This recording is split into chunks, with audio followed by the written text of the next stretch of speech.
Good afternoon, Mr. Speaker. Thank you for allowing me to contribute to Budget 2025 debate. As I stand before this Honorable House today, I extend my unwavering support for Budget 2025.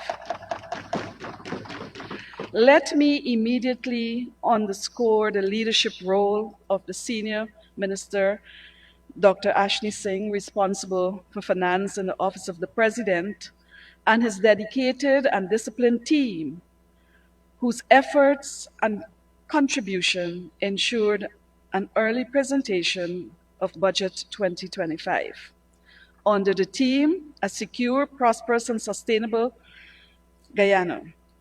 A budget, Mr. Speaker, which further enhances and expands on the PPP civic government achievements since its return in August of 2020. Recalling, Mr. Speaker, the battle of the People's Progressive Party civic to save our country from the clutches of a group of politicians bent on illegally squatting in government, which threatened democracy, creating instability, and later, after the election, before the results were out, Guyanese, Mr. Speaker, remembers the drama, the fiasco that ensued at Ashman's building, the GCOM headquarters, and right here in the ACCC, where the recount took place, and in the Guyana's court, and of course, in the Caribbean Court of Justice. The CCG ruled, Mr. Speaker, and vindicated the People's Progressive Party civic as the winner, the legitimate leader of government, while APNU AFC is regaled to the opposition benches. Mr. Speaker, yesterday the Honorable Member Vincent Henry claimed that APNU AFC brought back democracy. Whatever his motive for such claims, the record must be set straight, and was set straight by my colleague, Honorable Charlie. The restoration of democracy was only possible by the People's Progressive Party civic. The People's Progressive Party civic continues, Mr. Speaker, to advance a consultative and inclusive democracy, giving and sustaining hope to people, to Guyanese people, to ordinary people. Mr. Speaker, the budget is fundamentally strong on transitioning and modernizing Guyana. It presents policies for stimulating investment opportunities and allocating financial resources for expansion in every sector, and yes, to further address and improve the lives of every category of our population. To do so, the path to a better Guyana is manifested in significant investment to benefit the private sector, industry, etc. Infrastructure and other transformative projects, Mr. Speaker, takes precedence in this period, such as the new 4-lane highways constructed and being constructed, the new harbor bridge, the gas-to-shore project, the opening up of new housing schemes, which allows for the boom in the construction industry, and of course, in the advancement of Silica City.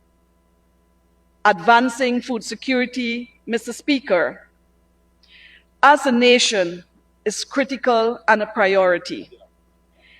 The investment in agriculture and food security is for the long term. Agribusiness and becoming a major supplier of food for the future. And of course, Guyana is looking to also become the supplier of food worldwide. Mr. Speaker, the establishment of agro-processing facilities, newer investment, which will lead to supporting food security and modernizing the way we do agriculture. Mr. Speaker, I also want to allude and support the budget for its continued support to ensuring that the sugar industry is not destroyed, and that the families that are engaged in this critical industry, that their livelihoods too are secured, and that their children and their future, the children will also have a secure family environment, a secure future that will allow them to enjoy the benefits of our country. On the measures to address individual benefits, Mr. Speaker, Budget 2025 has returned the Because We Care cash grant.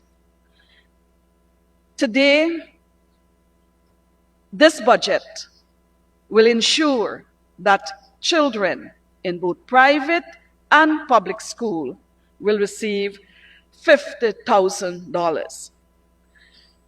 In addition to the school uniform assistance, which will then take this to $55,000.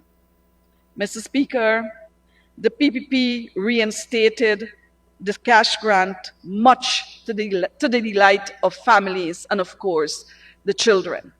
There are stories of children feeling very joyous when their parents receive on their behalf this cash grant, wanting to even feel the dollars, because for them it means that any limitation the family would have had with respect to sending them to school, the assistance was very critical.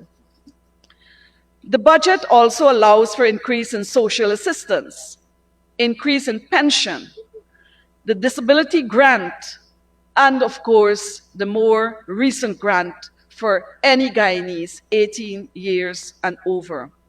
Mr. Speaker, only under the People's Progressive Party government, the love for people will be this profound.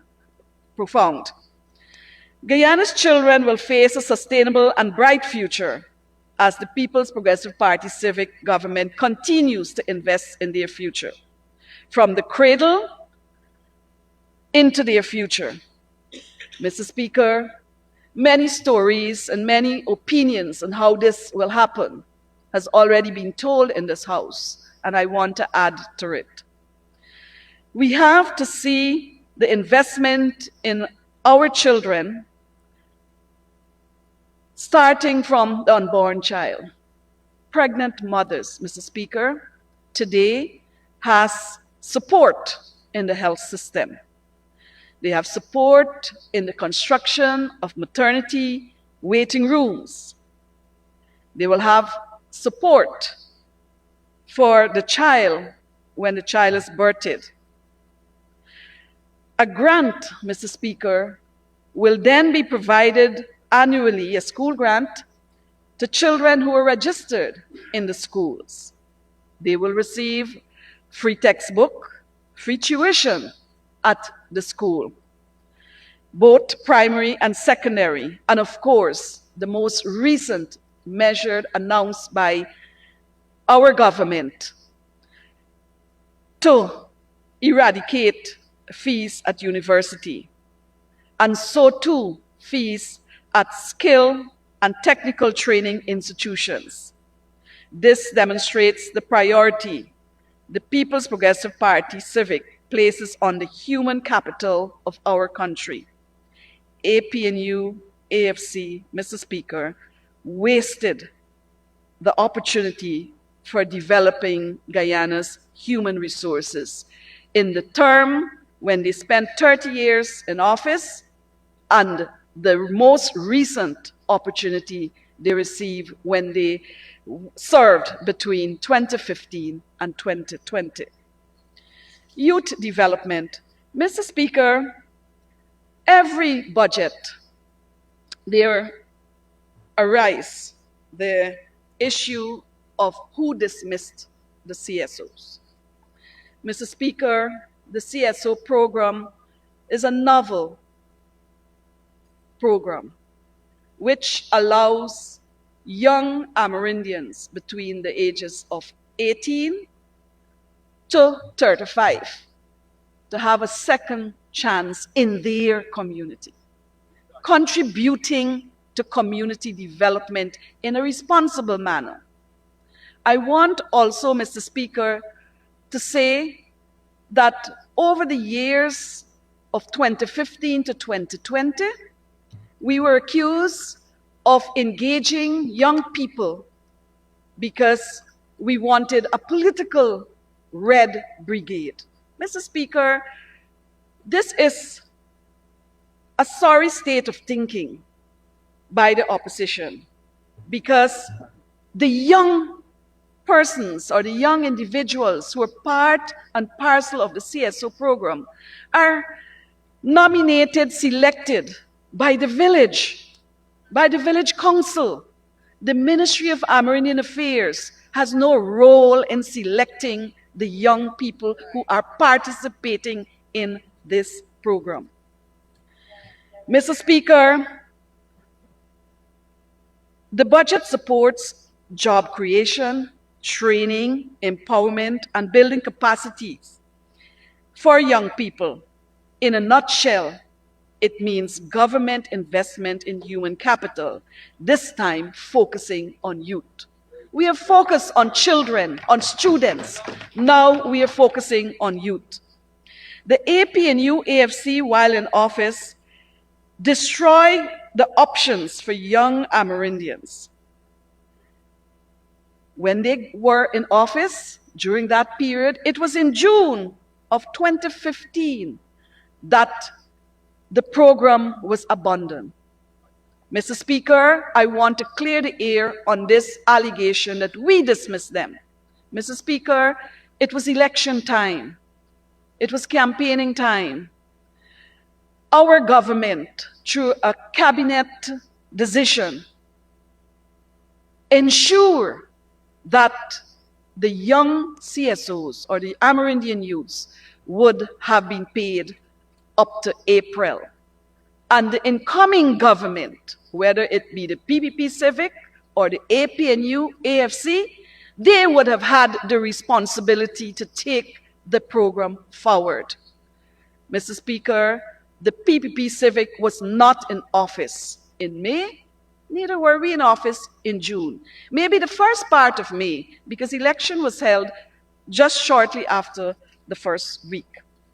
And so that program was destroyed, and the APNU AFC took away for the entire 5 years and a few months a maximum of $3.6 billion from Amerindian young people's pocket. $3.6 billion was the investment that spanned the 5 year of any term. Or it, Mr. Speaker, when we came back into office in August of 2020, our manifesto made a promise that we will reinstate this program. And we did reinstate it, and we put back into the pockets of young Amerindians more than $3.5 billion in stipend. We also was able, because we came back, to begin to execute and implement the other component of the program, which was training component. And we spent more than $1.4 billion, $114 million to train young CSOs. Mr. Speaker, the majority of the CSOs that supported village development and community development, did not remain in that position because many have gone on to various other levels of activities. And I'm very proud, Mr. Speaker, of all of those who've moved on from the CSO into better job environment. Mr. Speaker, I want to point out here, for example, in Madhya, the mayor, an Amerindian, a young Amerindian woman, and a deputy mayor of Madhya, both females, were once former CSOs. And this is at the leadership level. They're taking hold of leadership in their own region. Mr. Speaker, the majority of young Amerindian leaders who were elected at the village level in a democratic way also emerge from the CSO. We have, for example, Ms. Colette Johnny, the current Tushao of Tipiru, was a CSO. Ms. Cynthia Samuel from Kariako in Region 1, she moved on to be a CHW, and today she's now a nurse, a trained nurse. Ms. Pauline Agard from Kimbia has moved into the education sector as a teacher. These are just a sample of the many more such success stories. Time will not permit me to read a long list of which CSO went where and in which sector they are now serving. Mr. Speaker, yesterday, the honorable member, Mr. Henry, inferred that the People's Progressive Party Civic dismissed 2,500 young participants in the HAZE project, which was established by the APNU-AFC. Mr. Speaker, I want to inform this House that the HAZE program came to an end in July of 2019. And a letter was sent to the Ministry of Finance, and I hope one day the Ministry of Finance can share that letter. I was looking for it, but of course we did not manage, we were not there to manage the correspondences when they were in there. But a letter was sent to the Ministry of Foreign Affairs, Finance, saying to the minister, then Minister Jordan, that the funding for CSO was depleted and that they will retain only 3 staff up to July of 2019 to prepare the final report. My experience, Mr. Speaker, when I entered that ministry in 2020, August of 2020, the 3 retained HAZE technical support staff was still there. And they stayed on to December 2020, when the program was totally not in operation.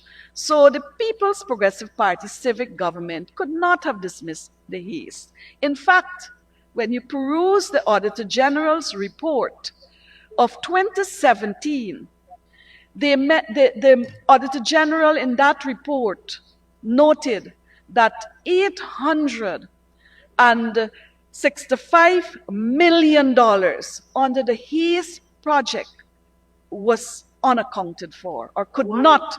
There was no evidence that show that this money was spent for the purpose it was allocated for. Mr. Speaker, I'm saying this because I have lived this experience in my ministry. And when I hear the members of the other side try to dab dirty mud onto the PPP Civic, I need to clear the air. Mr. Speaker, during the APNU-AFC period, I also want to address the issue of land tenure, security, and land rights for Amerindians. There's no doubt that the precondition for independence was that Amerindians would not be left landless. It is a fact that in the 2901 Act that 74 villages were listed with full description, because sometime in the 1967-68 period, a land commission was established to examine land rights and land occupation by the then First People. That report recommended the area, the location for both occupation of residential, fishing, farming, gathering, agriculture, etc. And so, yes, land titling began way before we were in office. However, what I must disclose to this House is that the then PNC did not make any or did not put any effort or priority on surveying those land. It was a mere description by aerial survey, bounded by natural boundaries. And when we came into office, we were told that only one village, Oriala Siparuta, was demarcated. Mr. Speaker, we've looked high and low. GLSC has looked high and low for that demarcation, or that survey, the cadastral survey for that village. It has never been found. It was the People's Progressive Party civic government under Dr. Chedi Jagan, Mrs. Janet Jagan, and the Honorable Vice President, now Vice President, when he was President, that annually a sum was placed in the budget for land titling to be addressed. Even though there was no oil money, even though we inherited a bankrupt economy and country, we in the PPP Civic ensure that each year monies were allocated for titling and demarcation. And today, Mr. Speaker, in 2013, the Kingdom of Norway and the government of Guyana and the Honorable Finance Minister, myself, we sat together in this building here and signed on to the project, the Amerindian Land Titling Project, which then accelerate land titling. Mr. Speaker, as I'm on that, I wanted to share what occurred. And so I am pleased to announce that from 2013 to 2015, a number of villages were titled and demarcation started. In 2015 to 2020,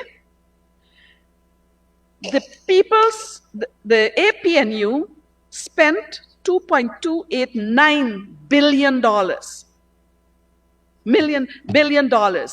to address land titling. And Mr. Speaker, everyone knows the media reporting on the then Vice President, who concluded that he was unable to title any lands for Amerindian for 3 years. Mr. Speaker, in 2020 to 2024, we spent $4.6. And our record, I will read it. We titled Tasserine and Kangaruma, Mashabo, Kapui, St. Monica, Mainstay, Yupakari, 4 Miles, Parmakatoy, Arau, Hobadiah Extension, Hotokwai Extension, Red Hill Extension, Akwini Extension, Mokamok Extension. We concluded Sawariwao, Karasabai, and every year since we have gone back into office from 2021, 2022, 2023, 2024, at the National Tushaus Council, this government, the People's Progressive Party civic government, hands out land title. Mr. Speaker, that's what a working government is all about. We work for the people. We work tirelessly for the people. And of course, we have made significant strides. We still have, it is a work in progress, and we still have villages who are anxious with us, who are anxious to get their titling out. But I want to also say that we could have done much more, but our government was faced with 2 years of COVID. Huge floods that surveys could not be completed on time. But I assure you that this year, again, when we have the National 𝐁𝐔𝐃𝐆𝐄 Council, we will again be handing out more than zero.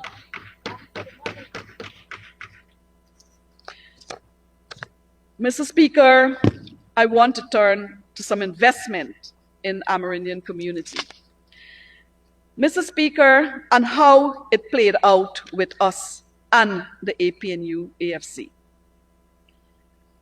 Mr. Speaker, in the period 2015 to 2019, the budget, our capital budget, addressed 523 projects for a total of 9,370,843 million dollars. Mr. Speaker, 523 projects funded by the capital budget in 4 years. Let's look what happened in APNU AFC period. From 2015 to 2019, we're not counting 2020, that was election year, 218 projects, and they spent $3.4 billion. Presidential grants, Mr. Speaker, project under presidential grants. Our government in 2020 to 2024 did 1,140 projects. The APNU in a similar period did 857 projects. And that's cumulated for 5 years. Mr. Speaker, CSO training. On the APNU, we spent $3.2 billion. I said that before. And for training, we spent $411 million.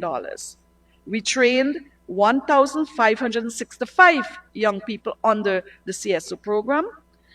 And for those two categories that I've just listed under the APNU, nil, nil, nil, nil. Investment in other projects, we did 681. This is investment funds. We spent $1.7 billion on 681 projects across the hinterland. Under APNU, nil, nil. We also had a $3 billion addressing commitments that came out of the National 𝐁𝐔𝐃𝐆𝐄 Council.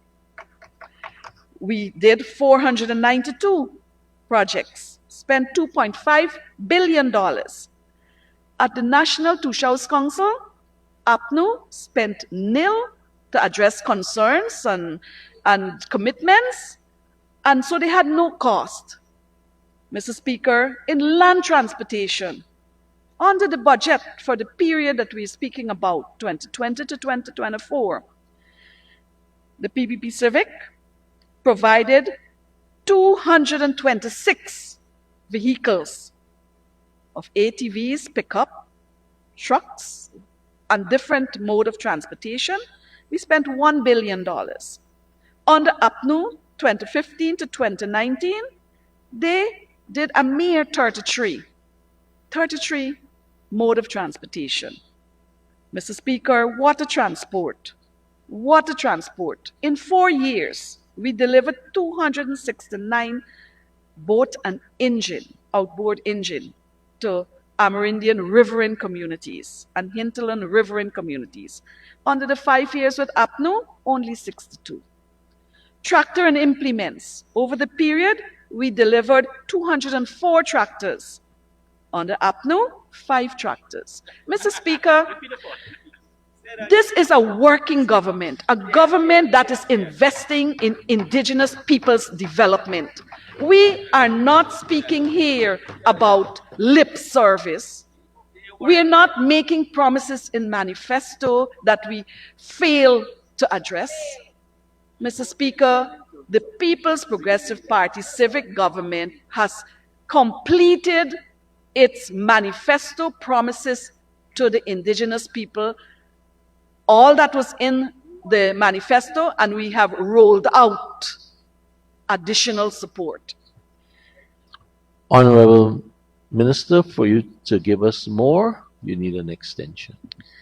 Thank you, Mr. Speaker. I'd like to ask that the honourable member be given 5 more minutes to conclude. Thank you, Minister Teixeira. Go ahead. Speaker, I had the intention of sharing with this House by reading and delivering what else we've done, naming the project, naming the villages that benefit. But let me take the time to speak a little bit about Budget 2025. On the Budget 2025, the CSO program will benefit from $1.5 billion. Presidential grant, $530 billion. Hinterland Scholarship, $127 million. NTC Conference, $150 million. The hosting of Heritage, $102 million. Investment in land and water transport, $307 million. Amerindian land titling, $650 million. Mr. Speaker, I will now turn to what are some of the projects these allocations will address. And I'll go through very quickly because I understand and I know the time is limited. We will have, Mr. Speaker, communities have asked us to fund shade houses.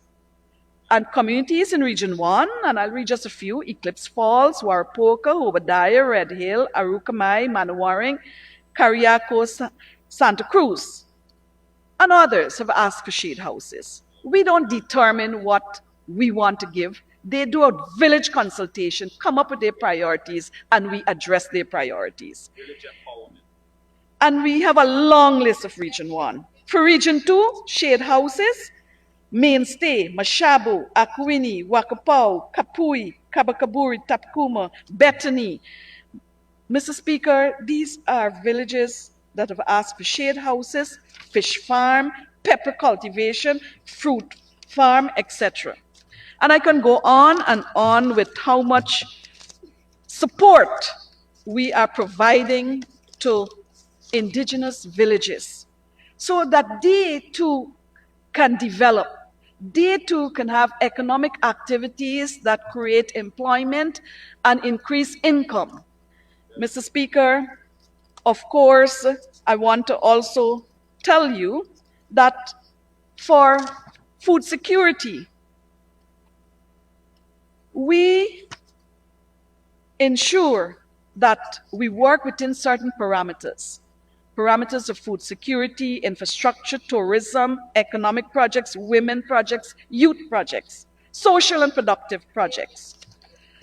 I also want to mention, before the time is up, the issue of the low carbon development strategy and, of course, the carbon credit revenue that we have been given the authority through resolutions signed by all the leaders at the last NTC, accepting this mechanism.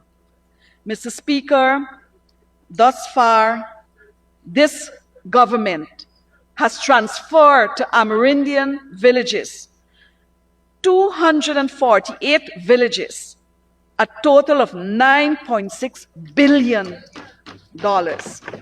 that will address additional investment in their villages. Today, we speak about investment.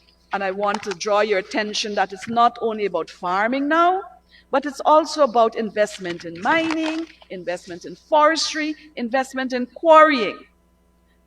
Over the last 2 years, Amerindian villages have invested in medium-scale mining, not necessarily only in gold mining, but in other precious stones and, of course, quarry aggregate, contributing to the investment our country is making at the infrastructure sector, in roads.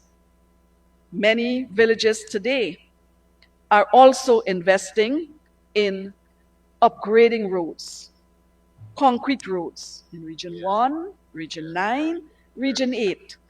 For Region 8, Mr. Speaker, I know my time is limited, but I have to speak about Region 8. The Ministry of Public Works is doing many roadworks, and they have given the roadworks to communities. We'll have community participation. Over $2 billion of roadworks, over $2 billion of roadworks in Region 8, Subdistrict 2. In Subdistrict 1, which is the North Pacaraimans, the Ministry of Public Work is enhancing and upgrading the roads from Karasabai to Parmakatoy and 𝐃𝐄𝐁. They're revamping and upgrading the airstrip. And we have moved from 2020 giving Amerindian villages community participation project for road maintenance from $100 million to now $315 or $16 million in the hands of the people, so that they can benefit not only through the carbon credit, not only through presidential grant investment funds and any other supplemental that we ask for from this honorable house during the budget period or during the year, but also from actively participating in ensuring that their villages, wherever it is benefiting and improving. I thank you, Mr. Speaker. Very much, Honorable Minister. Mr. Speaker, I commend this budget to the House for a smooth passage.